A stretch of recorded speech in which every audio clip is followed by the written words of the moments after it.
what's going on? I am Chance, and welcome to episode 2 of Chance Encounters, and you are in for a doozy for this one. I got a very special guest, and this guest, I feel like I was a little late to the program, because I remember the first time I saw this artist perform. It was at a little upstairs space at Brillo Box in Bloomfield, and I had no idea who he was. He came out and did about 2 songs, and I knew immediately he was out of here. He was gonna be a superstar. I never seen someone so charismatic, the bars to back it up, everything in between. I knew from that night, this guy was gonna be a star, and we formed a relationship outside of that and beyond, and I am proud to have Taylor Gang artist and Northview Heights own, Fed the God.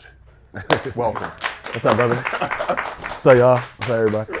Thank you for joining us, man. Thank you for having me, bro. Yeah, chilling, man. And I go back to that moment in Brillo Box, and I think our friend Mars Jackson brought you out. Mars brought me out, yeah. Yeah, and like, I'm a friend of Mars, so I was there supporting. Of course, I love his music, but then he brought you out, and like, I was like, who is this superstar that I have never heard of? And like I said, I was late to the party, and then once I did my research, I was like, oh, all right, I see what's going on. You don't start till you show up. You heard? That's what they tell me. You know what I'm saying?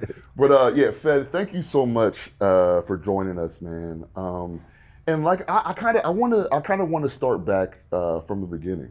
So tell me, who was Fed the God growing up, Northview Heights?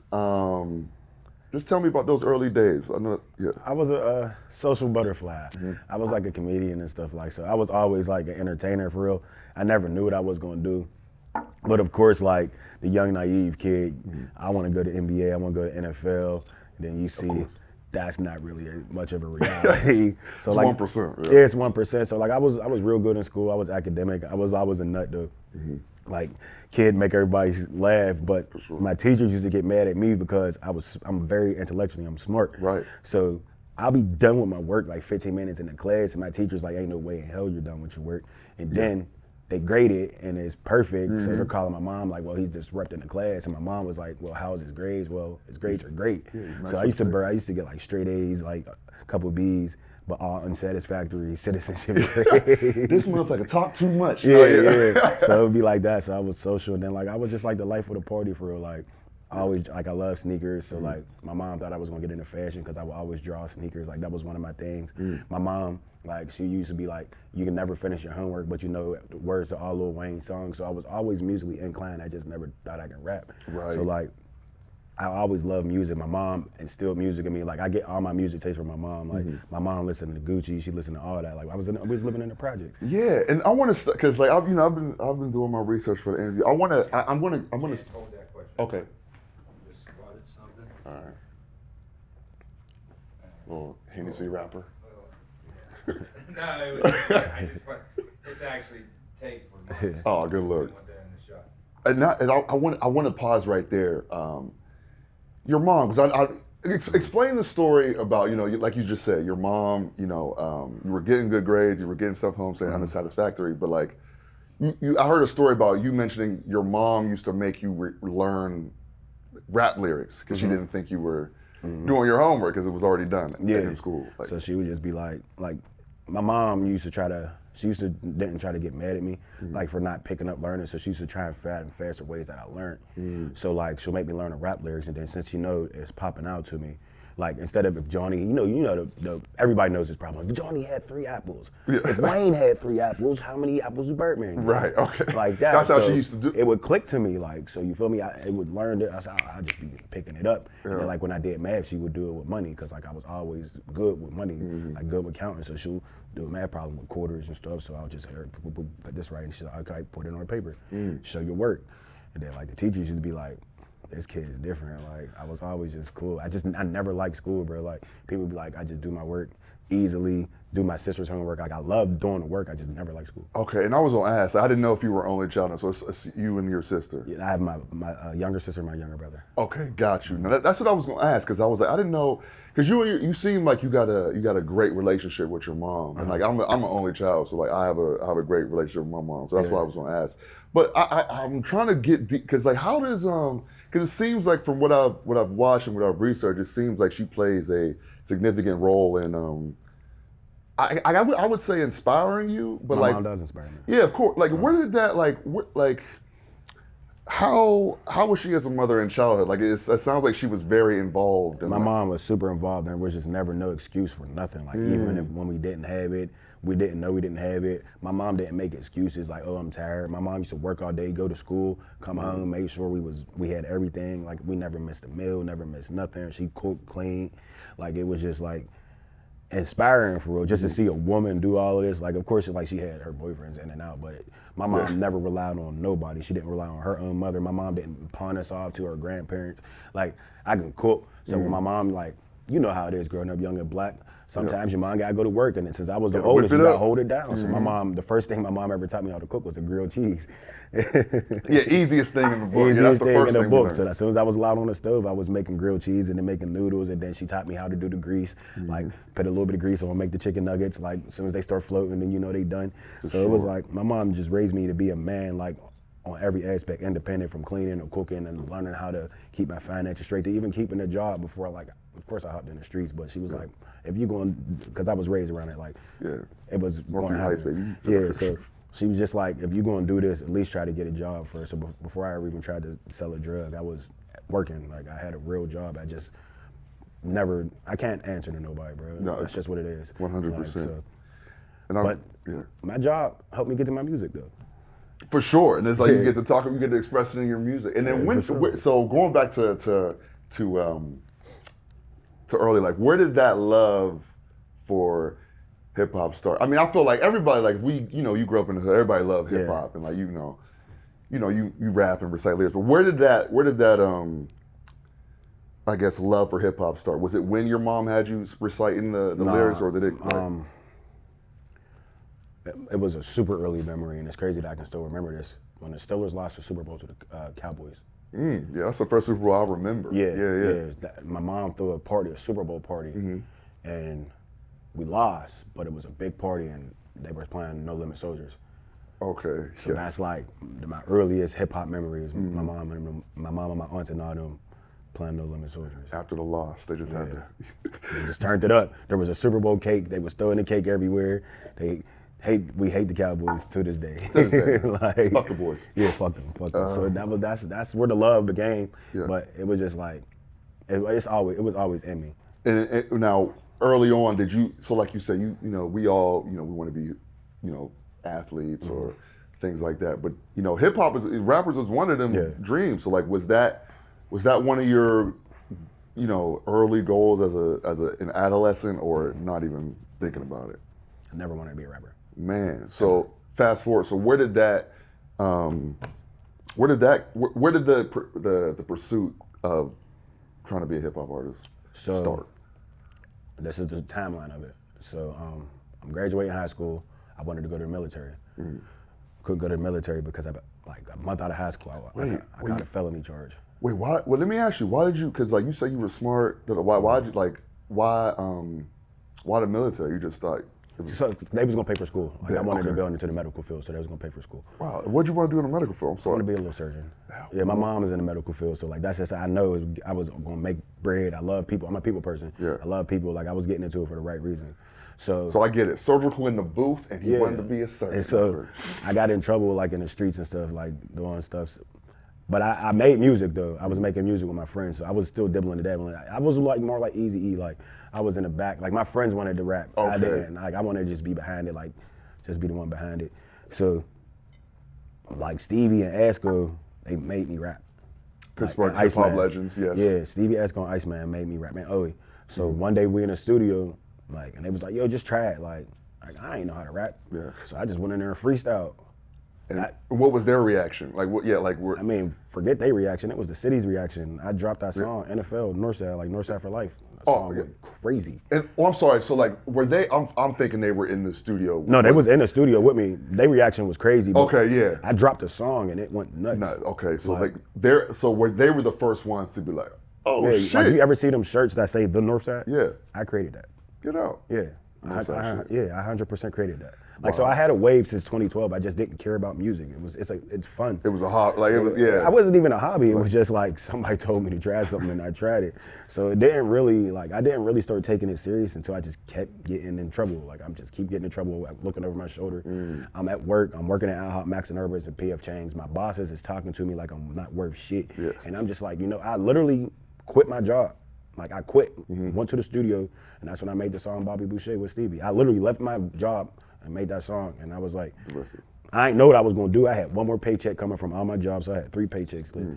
Like, I'm still dibbling and dabbling, doing stuff, but yeah, you're right. Okay. I just put my faith into the music, and it just went. Like, I dropped the Bobby Boucher song without a video, and people were trying to book me for shows and stuff. So I'm just performing like 3 times a week, 500, 500. I'm getting 1,500 a week. I'm like, what? And is that when it clicked? That's when it still didn't click though. Okay, so, wow, okay. So it's just going crazy. So I'm performing. Now I'm just having fun. I'm like, man, I'm turned. Me and my friends, we throwing parties. We turn. I don't care. Yeah. So I dropped the Sore Loser song, and that goes crazy.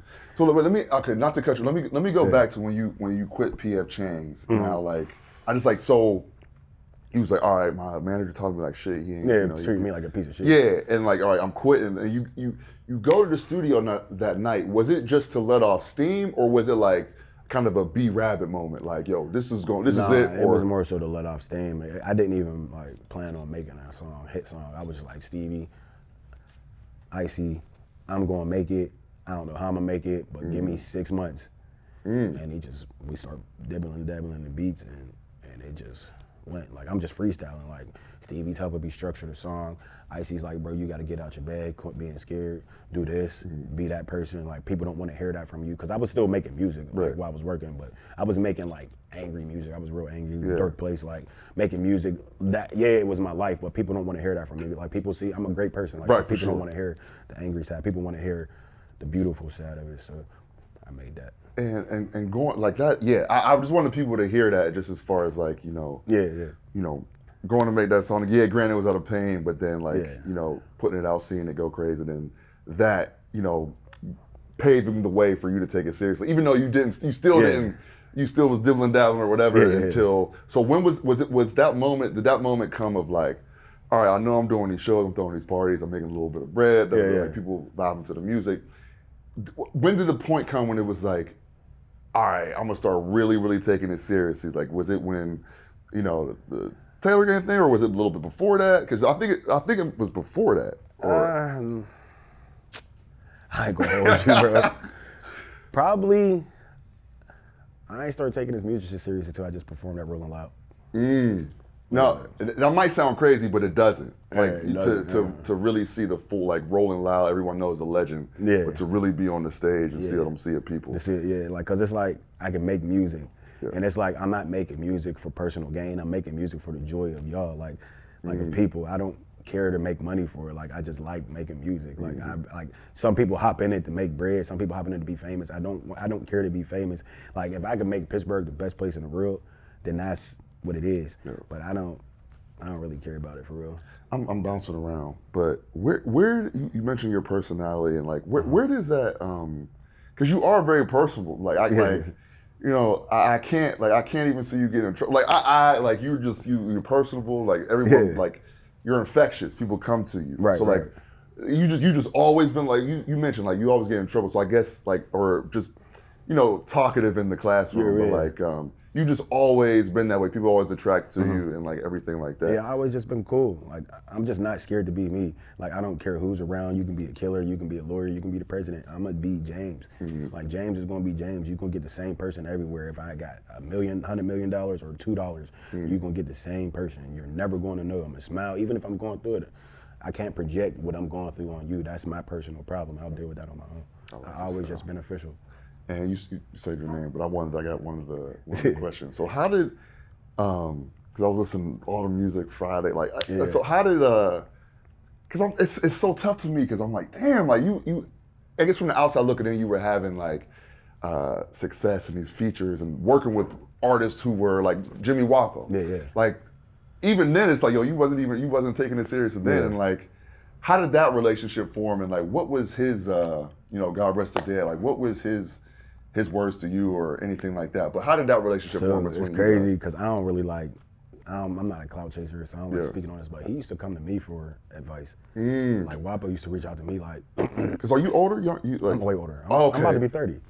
Jeez, Yeah. you look great, man. Yeah, thank you. You look good. So, like, Wapo used to reach out and like, man, bro, how you get to do shows and stuff? And I'm like, bro, you just got to be cool. Like, but he used to tell me stuff like when I first dropped the Bobby Boucher song, he was like, bro, I'm slow. You ain't push that song like more because that song's like it could be a global hit. And I'm like, bro, if it's gonna happen, it's gonna happen. Like, you know. Okay. So he was super cool. Yeah, he was, but he saw it too. Like, yeah, he saw the vision too. Me and Wapo was trading music since like 2015. Like I Wow. was sending him music and stuff. He'd be like, why don't you rap? I'm like, I don't care to rap, bro.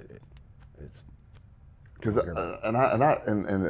RIP, and I had a conversation with you. We did a photo shoot back in the day, I mean, no disrespect to Aaliyah or whoever, but it literally it's so sad, but it literally felt like a Aaliyah Beyonce moment. Yeah, it was yeah. like it was like, all right, we got this untimely passing of this great, amazing artist, who just got just signed, yeah. and it was just like, I don't know. It was like it opened up, It opened up another lane. Yeah, and like you, It yeah. sucks. It sucks because I know he was still here. Me and him would have had some crazy. Stupid. It would have been stupid. And that's what I want. And man, I'm hopping around, but we keep bleeding into stuff. But like, I want to ask you, what do you think? Because like, it would have been insane. Yeah. I feel like you, Wapo, Taylor, Gang, it would have been, Yeah. the city would have been on fire. Yeah. Like, but what do you think about the Pittsburgh hip hop scene now? Like, I think it's the best it's ever been yeah. because there's no drama in it. But what people don't understand about the Pittsburgh music scene, and I be getting mad at the fans because the fans is like today's generation, and I'm not going to speak for all of them, but the younger generation feeds off of drama.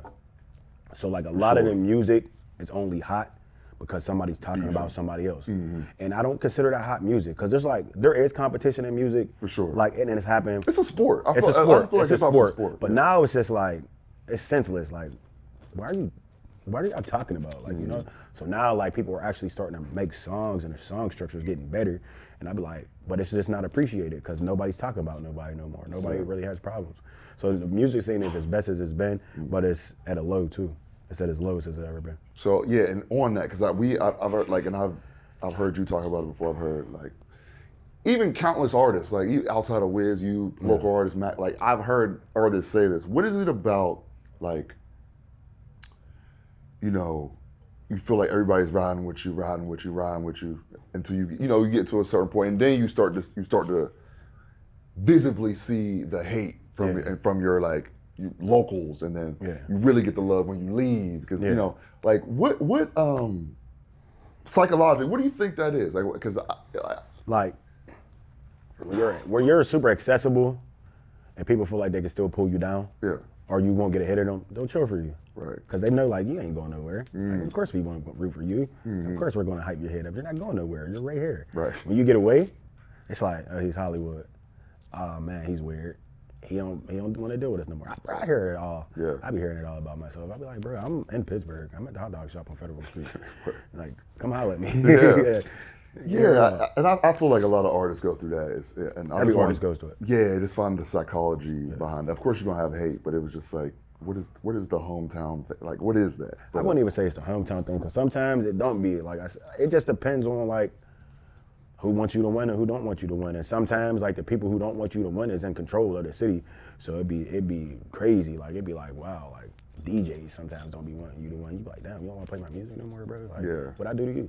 Yeah, and then that's when hate is real. That's when and it affects. Yeah, because there's hate and then there's real hate. Like, Right. like hate that's really affecting you. Like, bro, I got new music out and you're not playing it for what? Right. Like, because it don't suck. But I mean, with it all, I feel like it's always more love. It's always more love than hate. You just gotta deal with who loves you and just try to block it out as best as you can. Well, we know who does love you. Wiz Khalifa loves you. Yeah, So, that's my dog. You see my transition game is crazy. Yeah, that's good. No, wait. So how did so take me? So we were talking about it off camera. One of my I think it honestly is my favorite song of yours. You got a ton of songs. Yeah. But like Yup is my. That's your joint right there. Yeah, I just want to take my shirt off and just like go crazy. But how did like you said, you took it seriously at this last Rolling Loud. That's when you really got to see the fruits of your labors and really see. Yeah. So like, but how did Taylor Gang come in the picture? How did that all even start? How did that come about? So it had happened. Chevy had followed me first. Okay, shout out to Chevy. So Woods. I seen Chevy follow me. Sledgerin was sharing a lot of my music. I'm real, like me and Nate's little brother Malcolm. Me and Malcolm is like best friends, but that don't really matter. But Will, I posted a picture in a gas station, and Will knew where I was at, but I had tagged that I was somewhere else. Okay. So Will comments on it, Greensburg, ha ha ha. Then he DM'd me like, he DMs me like, yo, anytime you ever in a city and you need studio time, just holler at me. So that's what I knew. Will's a good dude. Will DeJohnbeck. Will Zonback's a good guy. So that's when I knew, like, all right, I'm on their radar. Like, you know, this is when Wapo was still alive. Yeah. So this is real shit. So I go to the studio. That's all we want is the real shit. I fucked up. Like, I folded. Like, I couldn't make a song. Okay. Like type shit. Like, Will giving me beats, and I just couldn't make a song to the beats. Like, couldn't finish a song. Yeah. And it kind of turned Will off a little bit. Like, Okay. Yeah, but I had a whole tape done. That's before the Sore Loser song dropped. I had a whole crazy tape done. Was there a name? Was Northside shit. Okay, bet. Okay, Yeah. So like I had a crazy tape done. Like, Yep. So like I dropped that and it got him back turned on. So the weekend I dropped that is when we make Yeah Up. So Wes comes home. Right. And we go to the pit thing, to the pit event he had to perform at.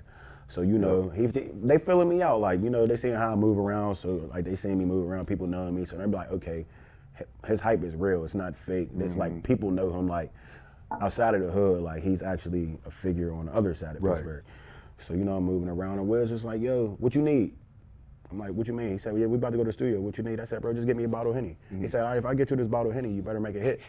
So mind you, it's 10 at night. You can't get a bottle of Henny in Pittsburgh nowhere. So they buy a bottle of Henny from Savoy. Yeah.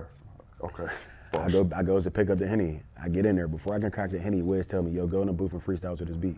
I said, yeah. So I'm like, fuck.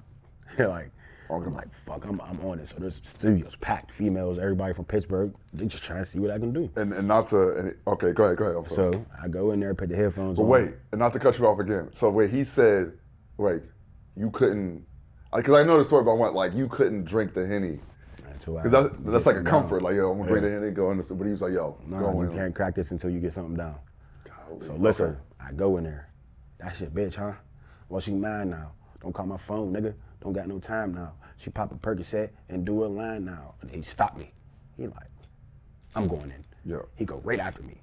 I cracked the Henny now. Yeah. I'm like, it's a party now. He told me, now it's a party. Like, bro, we finished the song, bro. I'm telling you, like, the whole studio was just bouncing. It's just, bro, we listened to the song for probably an hour straight. That's the best, And the rest was history. So, you know, that's October, that's Halloween weekend. You know, November passed, me and Will texting back and forth, yo, we trying to get you out to LA. We trying to get you, see you really record, really record. So what, January, after Cody's party, I take a picture. Shout out Cody Baker. Shout out Cody. Outside. I take a picture at the Creatives Drink New Year party in the middle of Fort Hammered, sitting down. Will text me like, yo, your flight's confirmed on the 6th, January 6th. So that's beginning of 2020. They fly me out to LA from January 6th to February 11th. And you still didn't, you still was like, still not taking it serious. But from January 6th to February 11th, I recorded 60 songs. Wow. Bangers. Heat. February 11th, Wiz came up to the studio. Here's your contract. Wow. And that's how it all went down. That's how it all went down. He was like, still, I don't think I don't take it serious. No. It's not even that I don't take it serious. Bro, it's like, this shit been so nonstop. I haven't even got to sit down and live in it yet. Like, I don't, like, bro, when I really get to live in this and sit back and take it in, then I'm gonna be like, wow, this is crazy. But I haven't got to live in it, bro. Every day, it's like Monday through Friday, I'm in the studio, I'm on the phone, doing this and that. It'd be crazy. And speaking on, like, let me add, so going, because man, when I tell you I've been a Wiz fan since the beginning. And like, I'm a low key, like, stan. And like, so like, I've always watched his career and like, especially like on the business side and what he's doing. I can see I be knowing the moves. I'm like, yo, this man is really making moves. Yeah, he need to get it on. Like billion, like I can, so it's already on the way. You know, so I'm like, oh my God, okay. So like, in these early stages, like, are you taking anything in from, like, are you seeing a little bit of that side of him, or like? I see it all. Yeah. I see every side. I see from him having 24-hour production days, him coming in the studio, making us all drinks, being a mixologist, and no complaining, just getting it done. Like I see, bro, he teaches me so much without even saying. He don't really got to say much to me. Like him and Chevy, I really sit back and just learn from them, bro. I implement everything they do and what I do because they did it. Right. Like it's like they did it at the highest level that there is to do it. Like one person I wish I could have really learned from was Mac. I never got a chance to be around Mac. RP, yes. But it's like I seen them do it, bro, from at the highest level. So it's like they just see me and smile sometimes. They just be like. And you mentioned Mac. Yeah. And I've met him once. Like we got to do a photo shoot. Thank God. Taylor gang. Should I start that over? Or okay. All right. It's fitting. Okay. Yeah. So you mentioned Mac, and you know I got to shoot with him one time, and like he was the most. I was scared to hit him up, and like. Because he had followed me on Instagram, and I was like, oh my fucking God. It's Mac. So, and I was like, yo, I would love to do a photo shoot, blah, blah, blah. He answered, and I was like, I couldn't believe, like, just how personal he was, and like, just how, just friendly and like normal. Like, it was just like. It's a Pittsburgh kid. Pittsburgh, and like, I see a lot of those qualities in you, and I wish y'all, man, I think that would have been Crazy. Some really ill music, just from personalities alone, just Yeah. coming together. I can't imagine Yeah. what you and Larry Fishman would have done. But And he was two sides of the trade too. He can get on them type of beats and talk his shit. true artist, man. Yeah. And like, this side note, like I feel like one of my favorite features of his is it's a real simple verse, but it's him and Currency. It's called Money Shot, and he got the first verse. But like, anyway, check it out if you haven't heard it. Yeah. But okay, going back to all right, so you're signed to Taylor Gang. You know, you're in the building. Now it's time. You know, you're going on. You're about to go on tour. You're in the mix. Not even about to go on tour. Like, okay, so what's the time period looking like now? So So I signed to Taylor Gang February 11th, 2020. right. I come home and did a sold out show at Ultra Bar. A week later, COVID hit, and I'm sitting down for 2 In the years. crib. Yeah. It was the worst shit. Bro, I was depressed as hell, bro. Yeah, I was going to say 'Cause discouraging. it's like, yeah. it was super discouraging. And then it's like, me and my man Mike, so we don't even know if this COVID shit's real. We just thinking it's another flu. So me and Mike, we whiteboarding my next project. We putting it together. We got some crazy music coming because we was going to go on tour that summer. Right. It was just going to shoot straight up, man. It was all lined up. Yeah. sidelined. And then it's like, all right, we in the crib for a week. All right, that's cool, you know. Then we in the crib for a month. And I'm like, all right. And then we in the crib for a year. And I'm like, now I'm performing in ID Labs on a computer. Right. On Skype. Yeah, so I'm like, bro, that was probably the most discouraging time. But I learned a lot about myself. Yeah, I think a lot of artists did. I think a lot of people. I think it was necessary for a lot of artists to just take that time to really plot. I don't know, I think it fucked up music. You think? Why so? Music's trash now, terrible. And you think the pandemic was a big The part? pandemic, like a lot of people don't realize, like the shit we was listening to in the pandemic, we don't really like. Like, so that's why music's not sticking now, because it's still pandemic music being released. Like made for like TikTok, like or TikTok Yeah. music, or like the little shit when they with the sad boy music, like Okay. the real, like the harmonized, like it'd be cool. Yeah. But like we like rap. yeah, bars. Bars. Yeah, Like, yeah. everybody likes rap. So now that outside's back open, now as a rapper, as a male rapper, we're starting to see the women are taking over, because the women are making music like how we made pre-COVID. Dudes just is like, I'm going to kill you, and nobody wants to go to the club and die. Nobody wants to hear that. And then section culture took over, because now we had to distance ourselves, and everybody got to be in a secluded box. So now when you go to the club, everybody's in a section, so nobody's genuinely having fun. Right. Everybody's just drunk and seeing that who can spend the most money.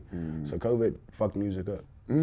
Okay, so like, I've never heard that perspective. Like, so like where, so yeah, and like you said, the man, like I I can't tell you how many times I say "rip me out the plastic." I'm acting brand new. Yeah. Like, I can't tell you. Yeah, I that say shit's a banger. I say that weekly. Yeah. And Cody, yeah, they can That's something I attest. would have expected Wayne to say on somebody's song. You know what I'm now saying? It's coming from a woman's perspective. So, where do you think, as like you say, as a male rapper or yourself, like where do you think, you know, we mentioned the bars, but where do you think you find your niche in making your way? You know, where does it miss? Like, where do we? What makes it? What's going to make it not whack in your perspective? Like, I think on the grand scheme, all labels need to stop trying to conform artists to be like another artist and start trying to build them up, feed into your artist and understand who your artist is. Don't compare your artist and try to make them like the next artist. Stop trying to make your artist. There's nothing wrong with the TikToks and the Instagram reels because that's needed. But if that's not working for your artist, figure out what works for your artist because everybody's not a person like that. Like, you know, so like we got so caught up on, oh, this is what's popping, this is what's it, and that's not what's it. That's not it. Like that doesn't work for everybody. What works for you don't work for me. And what works for me won't work for you. At all. So like it's just making music whack, and then everybody's just really doing the same shit. And then also, as an artist, like y'all niggas be at these concerts and shit, and y'all ain't performing. Y'all just walking around saying y'all song because it's lit, and it's like that's not lit. and you think that's something you took from Wiz as well, like seeing that? Not even like from Wiz, his because I perform. Right. Like I really perform. Like I don't stand around.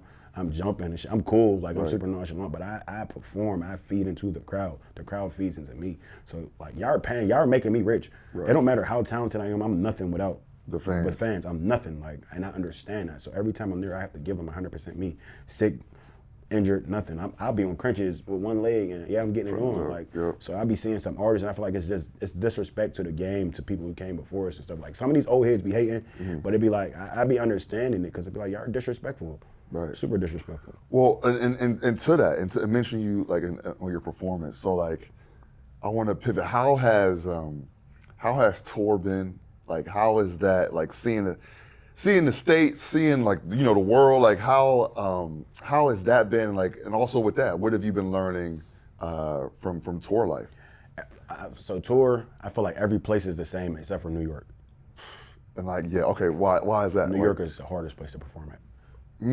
Birth of hip hop. They're not impressed by nothing. They'll just stare at you like, all right, nigga, go. Crickets, yeah. It won't be crickets. Like some people or you be just lit. like you just getting no like. It's just New York is a hard place to perform at, and you gotta have tough skin to perform there, because like they'll give you reaction just because you did good, but you're not gonna get the reaction till the end. So New York is a place that's gonna they're gonna dissect you while you're performing. Yeah, they're gonna listen. So if you don't got tough skin, and if you're not a secure artist, performing in New York is not for you, because like a lot of people don't know how to react to no reaction.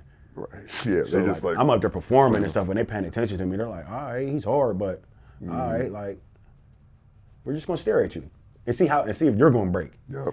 And then I'm still up there having fun, so I just jump in the crowd with them. And right. And then they have to like they have to. You have to make them respect it. Like you got to make them respect it. Everywhere else is easy. Everywhere else is the same. It's just oh my God, yell, scream, jump, boom, boom, boom. Give us a heartbeat. We're gonna have a fun because we're drunk anyway. Yeah. Well, and speaking of that, like how, like it's like. Do you have those moments where it's like it's not fun? It's just like, God damn, like we on this bus or we're at flight. We're like, is it moments of like not tired of being on the road, but just like, is this so early? You know, you're early in the game. But do you ever have those moments where it's like, this kind of rough? Like I know I'm gonna have to do more of this down the line. But like, no. I love tour. Yeah. But I did just have that moment in Houston because I was getting sick. Like coming from LA to Houston, I'm like, man, I just can't wait to get home to my bed, because it was like I went from it was being 50 degrees in LA to it being 100 degrees in Houston. You got sick? Come back home, yeah. Oh, okay, I'm sorry. So I'm like, damn, like I want to go home. Like, so I was down there with Mike, and Mike's like, man, you got to push through, bro. You got to shoot these damn videos. You got to get this shit done. We got it done. But that's really it. I don't really complain for real, because like a million people would kill to be in my position. 100%. So it'd be like, of course you get homesick, but I'm doing all this to be in position to bring home to me. Like home is a feeling, it's not a place. Yeah. So it's like. And we almost wrapping up, but so I keep going back to that point of like you really like, oh, Rolling Loud, okay, I'm fucking here, like this is I want to keep. Yeah. But my question is, it like, what's the I don't want to say end goal, because I know it's more than hip hop. with you. Like I know like I know you love hip hop. I know like you want to you want to give your fans what they need, but I know it's more plays in your mind. Yeah. So like, and if whatever you can give, I know you got you want to keep, but like, what's your I guess I'll say what's your end goal? Where do you see hip hop taking you as far as like it could be entrepreneurially, whatever. Like where do you see it really taking you once you know?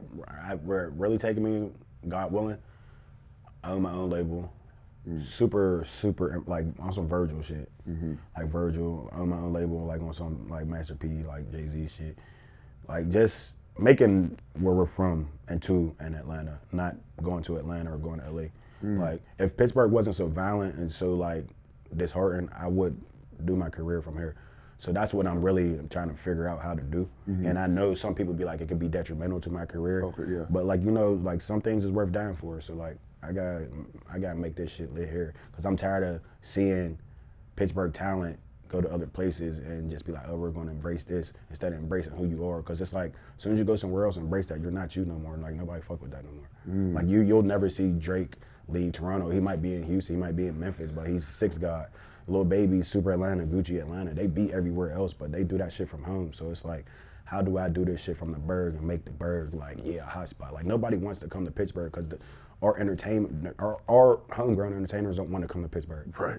So like, that make us look lame as hell. So like, I'm trying to be a nigga who really do that shit and be like, yeah, we coming to Pittsburgh to fuck with Fed. We coming to fuck with Cody's event, coming to fuck with Chance on his show. Like, cause we got it, bro. We got talent. We just don't have somebody who's willing to fall for this shit. Yo, so I gotta fall for everybody to walk over me. And I can tell you, I use that. Man, that's so encouraging. I use that Drake reference a lot. What you were saying, as far as like he got his whole plan city in Toronto lit, like off of him. Niggas be scared to get Pittsburgh lit. And like, and I feel like the only way to really, because I've said it, like, yo, I just want to be here. I want to, like, why can't people come here and like see how lit it is, da da da. And I feel like Drake is the blueprint of that. Like, Drake is a one in a million, of course, but like, as far as the sports. Not really, bro. Every rapper is the blueprint for that, except for rappers from Pittsburgh. And you want to be, I think. Every rapper, Lil Wayne, Louisiana. He's from New Orleans. Like, but I guess what I'm saying Texas rappers, Cali rappers, every rapper is that except for niggas from Pittsburgh. Even Meek in Philly. He's a Philly nigga, bro. He screams that every song. You're gonna hear Philly, Philly, Philly. Like, yeah, Northside shit. You're going to hear that. I'm not changing it. Nothing's going to change about that. Like, right. You can't take that from me. Once you take that from me, then I'm not me no more. That's a fact. Right. And I guess I'm saying from the business side, it was like Drake got Toronto Raptors. Nobody cared about the Raptors until it's like, well, people. It's like I see like we need an artist. Well, we have, of course, but like I just want people outside to see how lit Pittsburgh is, how lit the artists are. And it's going to take more than the form. artists too, though, like to make Pittsburgh lit. Like the Pirates, the Penguins, and the Steelers need to embrace us too. Y'all know the fuck we is. Y'all see us. Y'all want to come hang with us. Exactly. So the organizations need to embrace us too, because it's like y'all embrace everybody else. Well, and I'm glad you said that, because I feel like on the turn side, like Drake was lit, but like the organizations embraced the city as a whole embraced that. Like, like the city as a whole, they'll look at us like, yeah, y'all niggas is rapping about killing shit. We don't want to be around y'all, but that's not our fault. That's our environment. Make it better for us. Give us a club or something. So it's y'all fault that we leaving too. I'm glad you said that. I think that's a great point to point out, because like the organizations need to, and I feel like it's a lot of things at play. It's a lot of levels, marketing, but I feel like ain't no levels. All it is there's not really no levels of play. All it is a conversation. It's a better understanding. Yep. There's nothing that can be handled with a conversation between two men or a man and a woman. That's a fact. Talk, figure a common goal out. Hey, you put your name on this. If it failed, that's on you. Other than that, then there ain't nothing more than what that is.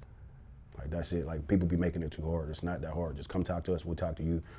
You scratch my back, I'll scratch yours, and we all get money together. Business. Business is business. So, the legacy. So that's my final question. So like, you've already kind of just said it. Like, you want the label. You want to, put the city on, put people in the city, even blow them up even more. So, my final question, Fed, what legacy does James Fed the God want to leave after he's gone? Like, what do you want your legacy to be in Pittsburgh and in the world beyond?